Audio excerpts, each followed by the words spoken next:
भरत संखाला जी के द्वारा बॉबिंग और फ्लिकरिंग पर एक वीडियो बनाने का रिक्वेस्ट किया गया था। तो आज हम इस वीडियो में चर्चा करेंगे कि रेलवे में बॉबिंग क्या है, बॉबिंग की स्थिति में लोको पायलट को क्या करना चाहिए, रेलवे में फ्लिकरिंग क्या है, फ्लिकरिंग की स्थिति में लोको पायलट महोदय को क्या करना चाहिए, जब सिग्नल ब्लैंक हो जाता है यानी नो लाइट हो जाता है तो ऐसी स्थिति में लोको पायलट महोदय को क्या करना चाहिए, जब कोई सिग्नल एक साथ एक से अधिक एस्पेक्ट डिस्प्ले करता है तो ऐसी स्थिति में लोको पायलट महोदय को क्या करना चाहिए। तो चलिए आज हम लोग इन्हीं सभी प्रश्नों का जवाब जानेंगे। इससे पहले अभी तक आपने मेरे चैनल हिंदी रेल टेक को सब्सक्राइब नहीं किया है तो सब्सक्राइब कर लीजिए, साथ ही साथ इस बेल बटन को भी दबा दीजिए ताकि मेरे वीडियो को आप तक पहुंचता रहे। फ्लिकरिंग, तो फ्लिकरिंग को हिंदी में बोलते हैं टिमटिमाना या झिलमिलाहट, अर्थात रेलवे सिग्नल के किसी एक एस्पेक्ट को जलना, फिर बुझना, पुनः फिर से जलना, पुनः फिर से बुझ जाना, इसी को रेलवे सिग्नलिंग में फ्लिकरिंग कहा जाता है। जैसे देखिए यह सिग्नल कभी जल रहा है तो कभी बुझ रहा है, तो इसको फ्लिकरिंग कहा जाएगा। अब बात करेंगे कि फ्लिकरिंग में लोको पायलट को क्या करना चाहिए। तो जब कभी भी लोको पायलट महोदय किसी सिग्नल को फ्लिकरिंग करते हुए देखते हैं तो उन्हें सर्वप्रथम ट्रेन को उस सिग्नल के पास रोक देना चाहिए और ध्यान से उस सिग्नल को ऑब्जर्व करना चाहिए कि क्या यह सिग्नल कम से कम 60 सेकंड यानी 1 मिनट तक स्थिर यानी कांस्टेंट रहता है कि नहीं। अगर वह सिग्नल 60 सेकंड यानी 1 मिनट तक कांस्टेंट रहता है, स्थिर रहता है, अर्थात फ्लिकरिंग नहीं करता है, तो लोको पायलट महोदय उस सिग्नल के एस्पेक्ट का पालन करते हुए आगे बढ़ जाएंगे। और अगर वह सिग्नल 60 सेकंड यानी 1 मिनट तक स्थिर यानी कांस्टेंट नहीं रहता है तो उस सिग्नल को खराब यानी डिफेक्टिव मानकर ट्रेन को पायलटिंग किया जाएगा। जैसे देखिए ये सिग्नल फ्लिकरिंग कर रहा है तो चालक महोदय इस सिग्नल के पास ट्रेन को रोकेंगे और देखते हैं कि सिग्नल 60 सेकंड तक स्थिर रहता है कि नहीं, इंतजार कर रहे हैं। और देखिए ये सिग्नल अब तक स्थिर है और अर्थात फ्लिकरिंग नहीं कर रहा है, तो लोको पायलट महोदय इस सिग्नल के एस्पेक्ट को पालन करते हुए आगे बढ़ गए।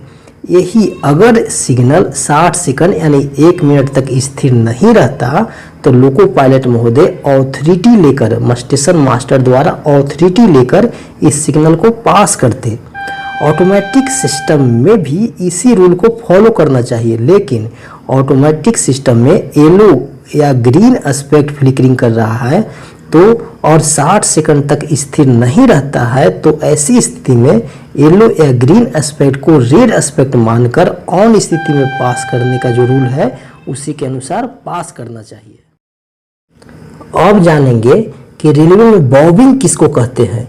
तो बॉबिंग का अर्थ है रेलवे सिग्नल के भिन्न भिन्न एस्पेक्ट को कभी जलना और कभी बुझना। फ्लिकरिंग में जहां सिग्नल के कोई एक एस्पेक्ट कभी जल रहा था तो कभी बुझ रहा था, लेकिन बॉबिंग में एक सिग्नल के एक से अधिक एस्पेक्ट कभी जलता है या कभी बुझता है, तो ऐसी स्थिति में बॉबिंग कहा जाता है। जैसे देखिए इस सिग्नल के येलो और ग्रीन दोनों एस्पेक्ट कभी जल रहा है तो कभी बुझ रहा है, तो यह एक बॉबिंग कहलाएगा। बॉबिंग की स्थिति में भी लोको पायलट को उसी रूल को फॉलो करना चाहिए जैसे फ्लिकरिंग में।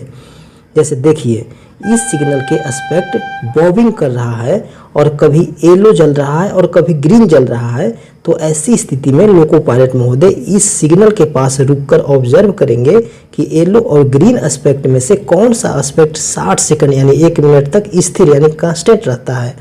लोको पायलट महोदय इंतजार करते हैं और ध्यान से सिग्नल की तरफ देखते रहते हैं और ये देखिए मान लेते हैं कि येलो एस्पेक्ट 60 सेकंड तक स्थिर रहता है, तो लोको पायलट महोदय इस सिग्नल को येलो एस्पेक्ट मानकर आगे बढ़ेंगे। और अगर येलो और ग्रीन में से कोई भी एस्पेक्ट 60 सेकंड तक स्थिर नहीं रहता है तो इसे खराब यानी डिफेक्टिव सिग्नल मानकर ऑथोरिटी मिलने के बाद ही लोको पायलट महोदय आगे बढ़ेंगे। ऑटोमेटिक स्टॉप सिग्नल में भी इसी तरह 60 सेकंड तक देखा जाता है कि कौन सा एस्पेक्ट स्थिर रहता है। कोई एस्पेक्ट 60 सेकंड तक स्थिर नहीं रहने पर ऑटोमेटिक स्टॉप सिग्नल में सिग्नल को ऑन स्थिति में पास करने के नियम के अनुसार सिग्नल को पास किया जाता है। अब जानेंगे कि यदि कोई सिग्नल एक साथ एक से अधिक एस्पेक्ट डिस्प्ले कर रहा है, अर्थात एक ही सिग्नल के रेड, येलो या ग्रीन एस्पेक्ट या केवल येलो या ग्रीन या केवल रेड या येलो इत्यादि एस्पेक्ट एक साथ जल रहा है और ये सभी एस्पेक्ट स्थिर है, तो लोको पायलट को क्या करना चाहिए। तो ऐसी स्थिति में यदि यह सिग्नल मैनुअल स्टॉप सिग्नल है यानी पैनल से ऑपरेट होता है, तो इस पूरे सिग्नल को खराब मानना चाहिए और डिफेक्टिव सिग्नल के पास करने से संबंधित नियम के अनुसार इस सिग्नल को पास करना चाहिए। जैसे देखिए, इस सिग्नल के साथ येलो और ग्रीन दोनों जल रहा है, तो ऐसी स्थिति में चालक महोदय इस सिग्नल को खराब यानी डिफेक्टिव मानेंगे और लोको पायलट महोदय ऑथोरिटी मिलने पर ही इस सिग्नल को पास करेंगे। वहीं अगर ऐसी स्थिति ऑटोमेटिक स्टॉप सिग्नल सेक्शन में होता है, तो लोको पायलट द्वारा मोस्ट रेस्ट्रिक्टिव एस्पेक्ट अर्थात ज़्यादा प्रतिबंधित संकेत को पालन किया जाएगा। अब सवाल है कि मोस्ट रेस्ट्रिक्टिव एस्पेक्ट क्या है। तो मोटा मोटी समझ लीजिए कि जो एस्पेक्ट ज़्यादा सुरक्षित यानी सेफ माना जाता है। जैसे इस ग्रीन और येलो एस्पेक्ट में मोस्ट रेस्ट्रिक्टिव एस्पेक्ट येलो होगा, रेड और येलो एस्पेक्ट में मोस्ट रेस्ट्रिक्टिव एस्पेक्ट रेड होगा, वहीं रेड, येलो और ग्रीन में मोस्ट रेस्ट्रिक्टिव एस्पेक्ट रेड होगा। जैसे इस ऑटोमेटिक सेक्शन में यह सिग्नल येलो और ग्रीन दोनों जल रहा है, तो लोको पायलट द्वारा यहाँ इस येलो एस्पेक्ट को पालन कर ट्रेन के साथ आगे बढ़ेंगे, क्योंकि यहाँ येलो और ग्रीन में मोस्ट रेस्ट्रिक्टिव एस्पेक्ट यानी ज़्यादा प्रतिबंधित संकेत येलो है।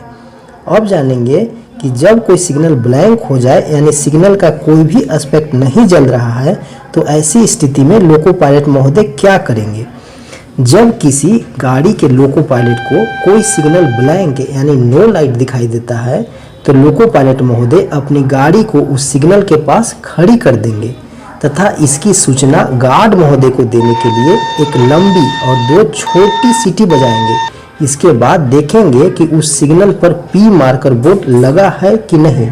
अगर पी मार्कर बोर्ड लगा है तो उसे परमिसिव सिग्नल मानकर उसकी ऑन एस्पेक्ट का पालन करते हुए वह ऐसे गति, ऐसी स्पीड से आगे बढ़ेंगे ताकि आवश्यकता अनुसार अगले सिग्नल पर रुक सके।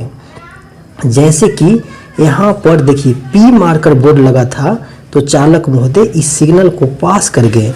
वहीं अगर पी मार्कर बोर्ड नहीं लगा रहने पर उस सिग्नल को डिफेक्टिव यानी खराब सिग्नल माना जाएगा और इस सिग्नल को लोको पायलट महोदय तभी पास करेंगे जब उन्हें ऑन ड्यूटी स्टेशन मास्टर द्वारा ऑथोरिटी मिलेगा।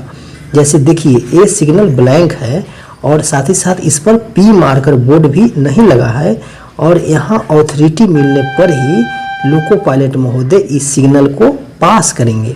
वहीं ऑटोमेटिक सिग्नल में सिग्नल ब्लैंक रहने की स्थिति में उसे लाल एस्पेक्ट मानते हुए जो ऑन स्थिति में पास करने का नियम है, उसी के नियमानुसार लोको पायलट महोदय उस ऑटोमेटिक सिग्नल को पास करेंगे। तो रेलवे संबंधी जानकारी के लिए आप मेरे फेसबुक पेज, इंस्टाग्राम को फॉलो कर सकते हैं, जिसका लिंक नीचे डिस्क्रिप्शन में दिया हुआ है। अगर वीडियो अच्छा लगे तो लाइक कीजिए, कमेंट कीजिए, साथ ही साथ शेयर कीजिए। तो हम आपसे पुनः मिलेंगे एक नए वीडियो में एक नए टॉपिक के साथ। तो चलिए।